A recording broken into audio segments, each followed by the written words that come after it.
Good morning, everyone. I'm Julie Livingston, and we're here for another installment of Quorum Live, a chat series which will feature members and friends of the Quorum Initiative. Today, I am so delighted to have my colleague and friend, Arielle Lapiano. She is Chief Communications Officer and a marketing and communications strategist who helps companies to make an impact and increase their visibility in front of key stakeholders. She's made a career out of translating complex ideas into clear communications that lead to bottom line growth. And impressively, she has tackled very obscure concepts throughout her career across different industry sectors, including finance, law, technology, fintech, data, and most recently crypto, where she was a communication officer for Earnity, a social first crypto marketplace. So welcome, Arielle, and happy Women's History Month. Thank you so much for having me, Julie, and all the folks at Quorum. Really appreciate it. That's great. Well, our topic today is boosting news coverage of women. And I find this topic fascinating because, well, it's something I could relate to a little bit, but maybe you could start sharing a little bit about your backstory and how you have dealt with the issue of being visible in the news, meaning as a spokesperson, as a subject matter expert, and why there is really a lack of women out there being quoted in the news media, that in the top tier news media. Yeah, it's a really frustrating topic, and I've had a sort of both back and front seat to it throughout my career. And there are a whole host of reasons that it's happening, but just to also like put this in perspective, it's so bad that it is like there are staggering statistics. So like sit down for a second, like it's like under 20% of the Wow. people quoted in the media are women. And I have like another just really upsetting statistic, and I'm sorry, I want to keep it I want to keep it like happy, but like I just want everyone to know how bad the numbers are. Like I don't know what lights a fire under people, but like these numbers light a fire under me. So And me too. another thing that I find really, really shocking is like take a guess at one of the worst publications in the world for women's representation. You're just not going to believe this. All right, so Don't get don't ready tell for me don't tell me it's the New York Times. the largest gender gap when it comes to op-eds was at the New York Times, where men wrote 67% of articles and women 33%. I mean, it's not that women don't have an opinion or a point of view or perspective. What's going on? So I think again, I'll tell you first of all a story, because stories always just like have a way of really solidifying the really upsetting things like the stat. So, I knew a woman who had some things to say. They were arguably smart things to say. They were arguably things that weren't being said out in the media, or weren't being said on stages. And those are exactly the type of things that conference producers are looking for, that reporters and editors are looking for. So why wasn't she getting out there, right? She needed a boost. She needed to take, I think, some time to think about why she wanted to say those things, to understand and refine what they were, and to, let's be real, like get a little bit more confidence in doing it. So she worked, and she helped really address those things from the inside out, which is very uncommon, I'd say. I feel like what a lot of people do is they might go to a media trainer and then they work on these like very, very superficial things. That's not what she did. She dug deep. And that woman is now doing things like LinkedIn Live with Julie Livingston for Quorum Live, because that person is, of course, me. So I'm coming to this from my own personal experience. I had been behind the scenes for years, just helping encourage people to do it, giving them the skills to do it, helping them with their messaging. But it's really not until the last couple of years that I've really even been putting myself out there. So if me, like an expert in this, isn't doing it, I can imagine how difficult it is for a lot of people. And I hope that me sharing that story is encouragement to people that this is hard, but it's achievable. It's a skill like so many other things, and it can be learned. And they're experts like Julie too, who are here to help. So this is just fascinating to me. I mean, I've been there myself. I've zigzagged in and out of the corporate sector, and serving also as a chief communications officer, leading marketing communications teams, and was often also like you're the person to coach the chief executive officer or the VP of whatever to appear in the media, but we want you to kind of stay in the background. And even those other some of the VPs that I was supposed to be coaching on speaking out, if they were women, they were always second in line to be the spokesperson for the organization. Yeah, it's really upsetting, and I've seen that too. I think there is, unfortunately, probably some gender bias from time to time. And I think you take the gender bias and then you combine that with some women, and I just want to be clear about that, just some women not feeling comfortable also doing it. I want to be careful because I know a lot of women that are like, I have no problem whatsoever. And kudos to them.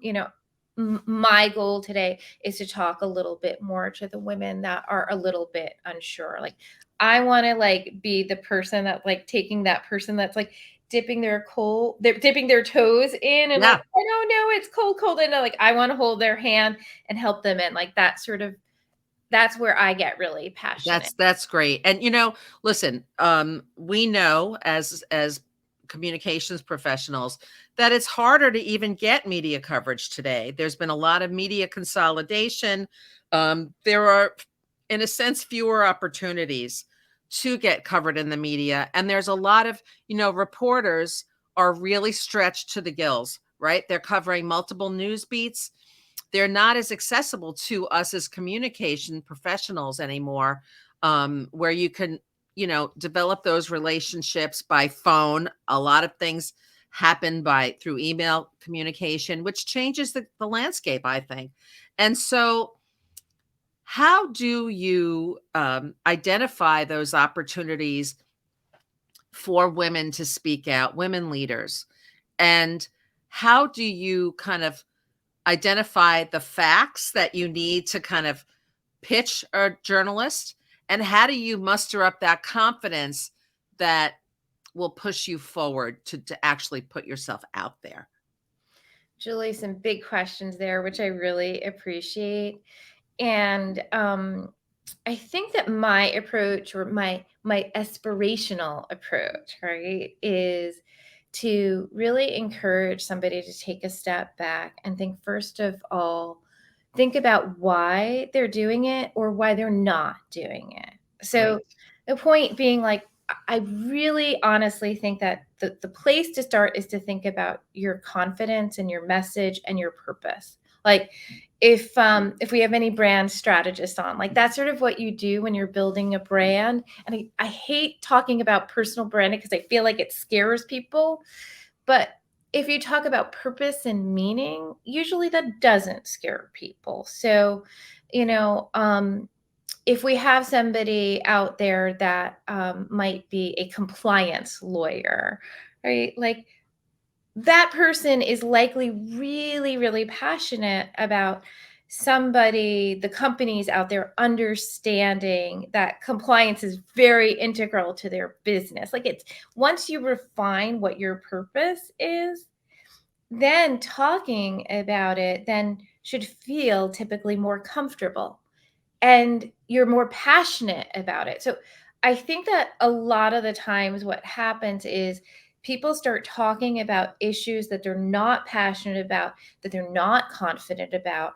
And when it comes to media or presentation or podcast or anything, like think of a Venn diagram and like think like one circle is like what you're passionate Right. about and the other Venn circle is like what you know a lot about, and like in the middle, like that where the overlap is, like that's what you want to be talking about. I That's that what you want is to write about. That is a wonderful visual. I'm going to insert another circle in there, and Okay.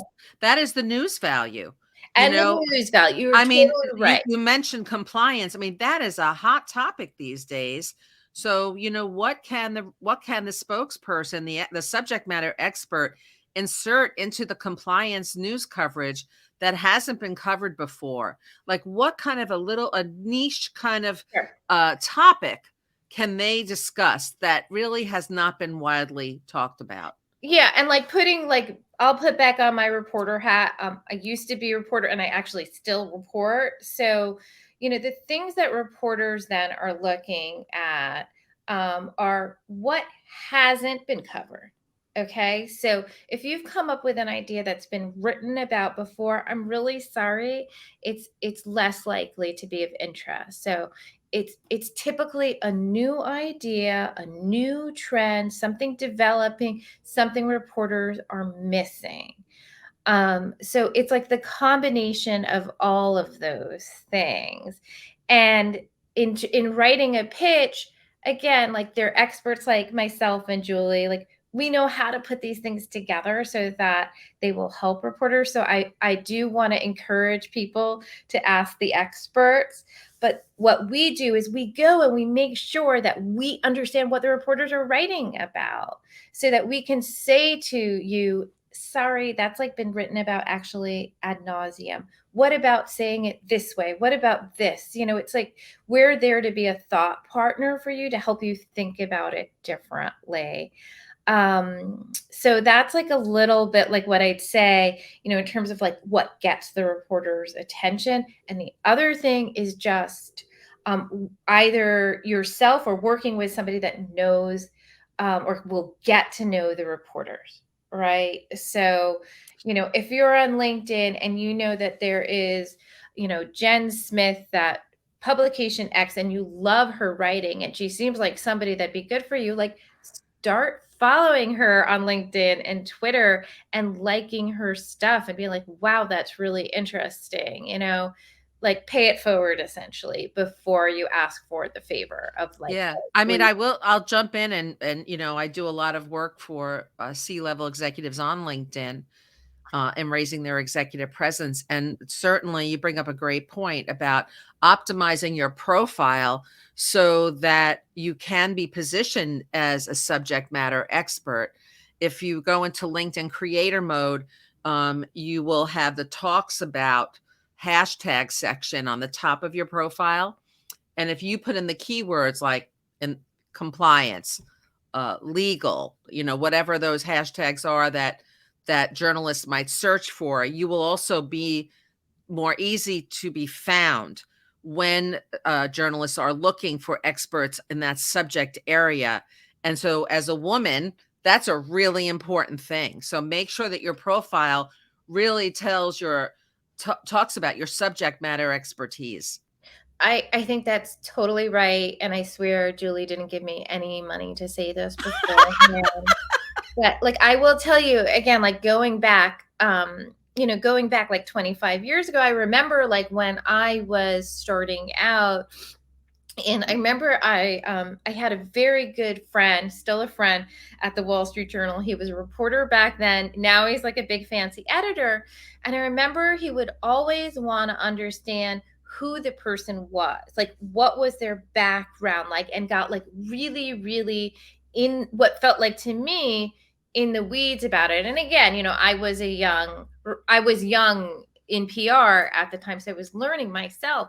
But that was a really critical lesson that is so much more important today, which is like reporters will go, or editors will go and look at LinkedIn, not just to find the sources, but to verify that the sources they're including seem like the right sources. So Right. people, there's a very old phrase that certain quotes get left on the cutting room floor, right? Like people, what's a cutting room floor? Whatever, but the point is, an editor or the reporter, him or herself, might edit somebody out of a story because it's like, oh, well, we really needed somebody with more of, let's go back to the compliance thing. Like, we really wanted somebody with a really, really strong cybersecurity Right. compliance background.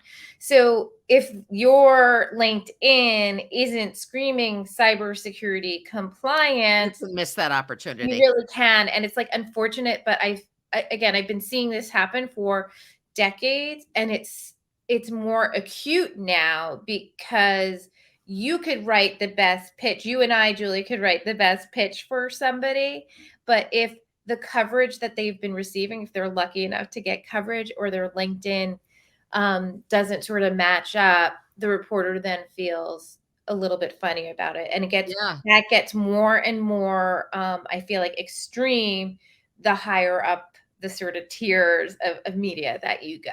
I mean, also be not only optimize your profile, well, part of the optimization process, I'll say, is to also include any media coverage that you've gotten so far in your LinkedIn profile in the featured section, which is Yeah, like a theatrical marquee.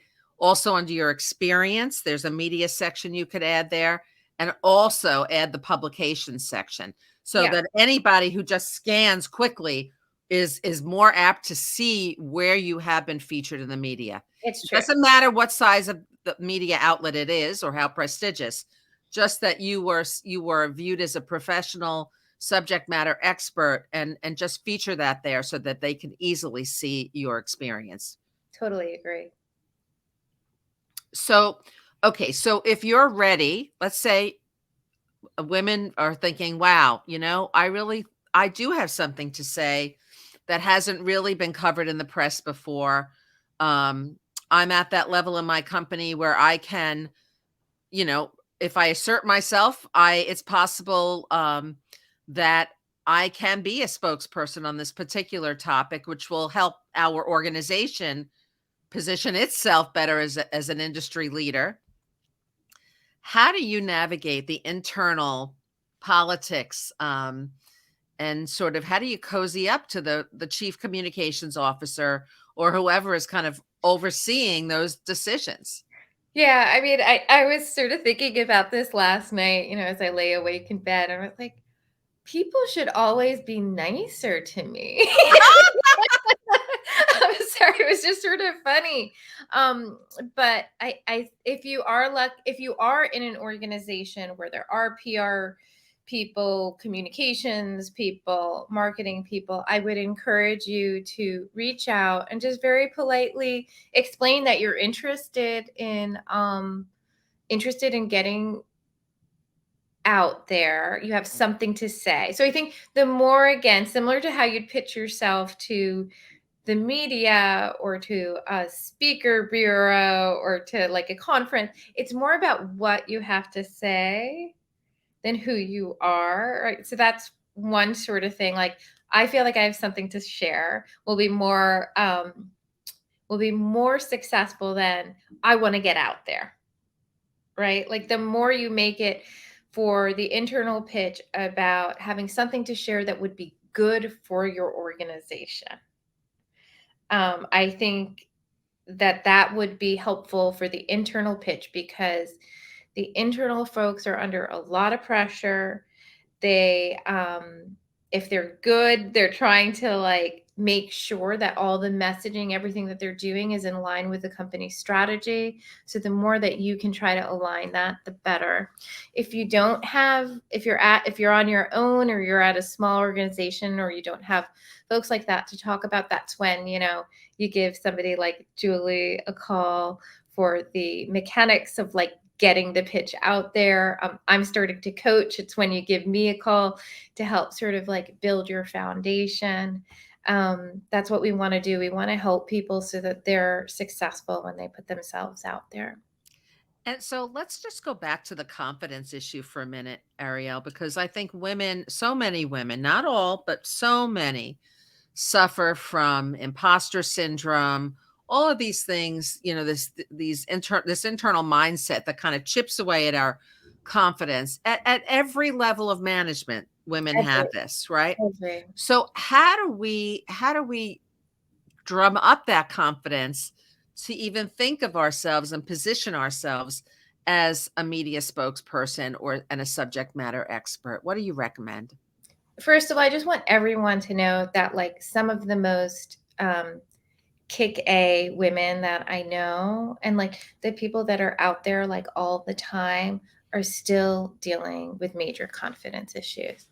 Like not everybody, but like so many. I'd say 95%. So know that you're not alone. And I it's funny because I think that people think I'm really confident, and I am terribly insecure. So I put myself, I don't want to claim to be kick A, but like, maybe I kick a knee. I don't know. Right. And I Right, think I right. still have my own confidence issues. Now, how to deal with the confidence issues, like I have a different viewpoint. Again, so if I were thinking about putting myself out there, right, this is what I should be writing, because I think that the confidence issues boils down to not connecting what you want to say, what you want to do, to your meaning and purpose. That's my really, really strong belief. So meaning, purpose, I'd extend it to passion and values. I should probably make an acronym with all those things. I love But that. I just think that the more you're able to connect what you want your message to be to like who you really genuinely are and what you genuinely want to do, it's not then going to feel like, oh, I'm this whatever your voice is saying. It's gonna Who feel does natural. It's gonna feel natural. Like we all have really strong inner critics. Might be like, who does she think she is? What is she doing? Oh, and you guys get the point, right? And the more it's connected to like what makes us wake up and have an amazing day, the more those like the inner critic, gets like a sort of like middle finger and shuts up. And the more, your authentic self gets bigger, if like we had like two sides, it's like, the authentic self gets bigger and Yeah. bigger, and like the inner critic, it's like, oh yeah, no, but I'm doing this to help people.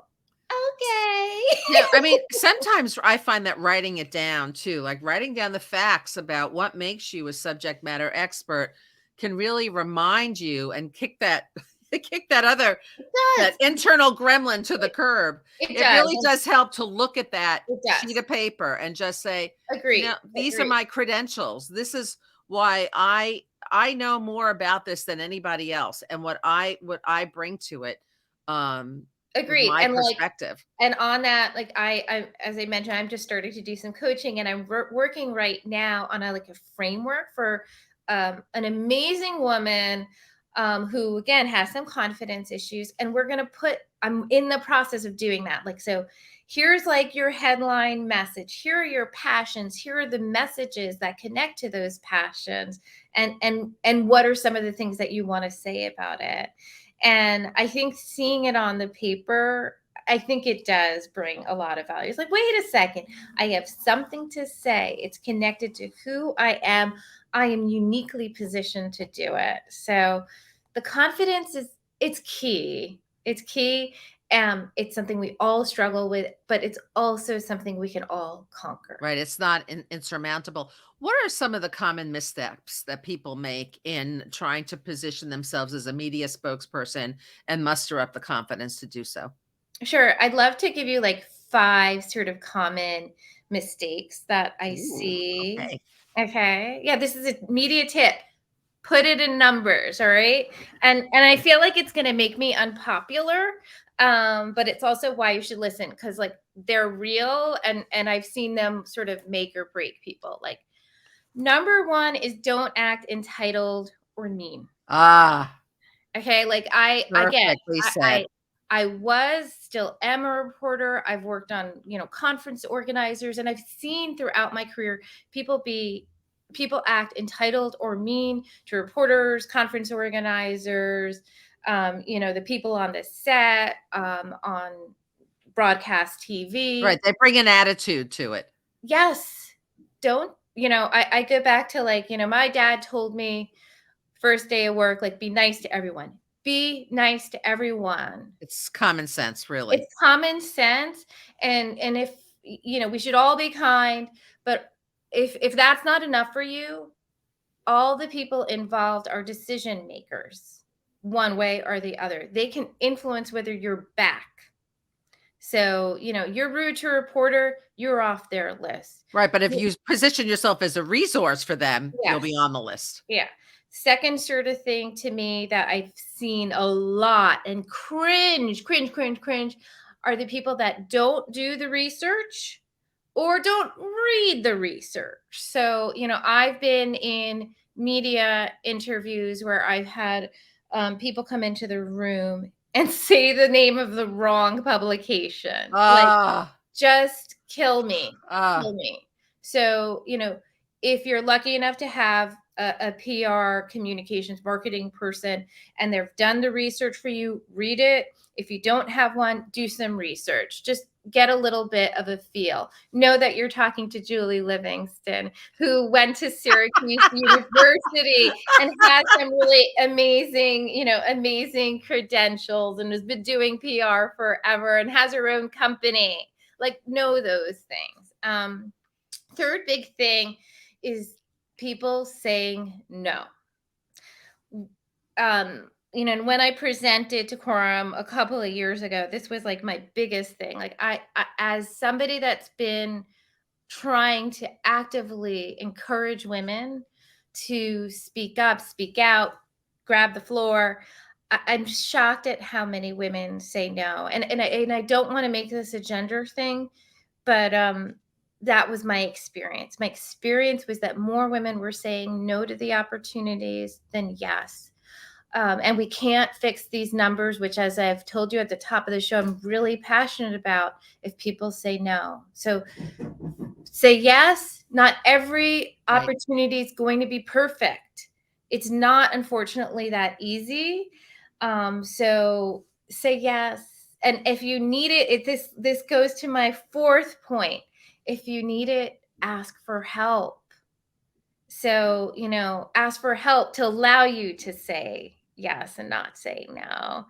And my fifth last sort of, thing that like irritates me, might irritate others, and is the key to success is to dig deep and to think about, again, your purpose, your meaning, your values, your passion, and connect all those into what you're doing. I think this is the biggest thing that is not being done today. And that if more women, people just in general do this, like media, presentations, everything would be better. And that's how I'm really excited to help people in the future and what I hope that I'm going to be able to do with the rest of my career. That's awesome, Arielle. Well, we're going to end there. Thank you so much for being here today and having this conversation with me on how women could really get more news coverage and stand out in the public media. There's so much to chew on here and so much that we can accomplish together, which is why I hope if you're watching this that you'll join us at the Quorum Initiative, a safe place for women who are climbing the corporate ladder and seeking to create change. Join me again for another installment of Quorum Live. And have a great day and happy Women's History Month.